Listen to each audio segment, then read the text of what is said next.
ಡಿಕೆಶಿ ಅವರ ಕುಂಬಳಕಾಯಿ ಕಳ್ಳ ಹೇಳಿಕೆಗೆ ಸುಮಲತಾ ಅವರು ಟಾಂಗ್ ಕೊಟ್ಟಿದ್ದಾರೆ. ಕುಂಬಳಕಾಯಿ ಕಳ್ಳರು ಯಾರು ಅಂತ ದೇಶಕ್ಕೆ ಗೊತ್ತಿದೆ. 2018ರಲ್ಲಿ ಕಾಂಗ್ರೆಸ್ ಬಿ ಫಾರಂ ಅನ್ನು ತಿರಸ್ಕರಿಸಿದ್ರು. ನಾವು ಅಧಿಕಾರಕ್ಕೆ ಅಂಟಿಕೊಂಡಿಲ್ಲ, ನಾವು ಮಂಡ್ಯ ಜನತೆಗಾಗಿರೋದು, ಕಾಂಗ್ರೆಸ್ ಪಕ್ಷಕ್ಕೆ ನಾವು ಅಗತ್ಯವಿಲ್ಲ, ನಮಗೂ ಅವರ ಅವಶ್ಯಕತೆ ಇಲ್ಲ ಅಂತೇಳಿ ಖಂಡ ತುಂಡಾದ ರೀತಿಯಲ್ಲಿ ಹೇಳಿಕೆಯನ್ನು ಕೊಟ್ಟಿದ್ದಾರೆ ಸಂಸದೆ ಸುಮಲತಾ ಅಂಬರೀಶ್ ಅವರು. ಕಳ್ಳರು ಯಾರು ಕಳ್ಳರು ಇಡೀ ದೇಶಕ್ಕೆ ಗೊತ್ತಿದೆ.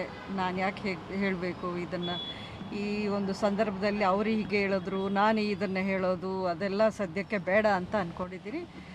ನನ್ನ ಅವಶ್ಯಕತೆ ಅವ್ರಿಗಿಲ್ಲ ಅಂತ ಹೇಳಿದ್ರು, ನನಗೂ ಯಾರ ಅವಶ್ಯಕತೆಯೂ ಇಲ್ಲ. ಕುಂಬಳಕಾಯಿ ಕಳ್ಳರು ಯಾರು ಕಳ್ಳರು ಇಡೀ ದೇಶಕ್ಕೆ ಗೊತ್ತಿದೆ. ನಾನು ಯಾಕೆ ಹೇಳಬೇಕು ಇದನ್ನು? ಈ ಒಂದು ಸಂದರ್ಭದಲ್ಲಿ ಅವರು ಹೀಗೆ ಹೇಳಿದ್ರು, ನಾನು ಇದನ್ನು ಹೇಳೋದು ಅದೆಲ್ಲ ಸದ್ಯಕ್ಕೆ ಬೇಡ ಅಂತ ಅಂದ್ಕೊಂಡಿದ್ದೀನಿ. ನನ್ನ ಅವಶ್ಯಕತೆ ಅವ್ರಿಗಿಲ್ಲ ಅಂತ ಹೇಳಿದ್ರು, ನನಗೂ ಯಾರ ಅವಶ್ಯಕತೆಯೂ ಇಲ್ಲ.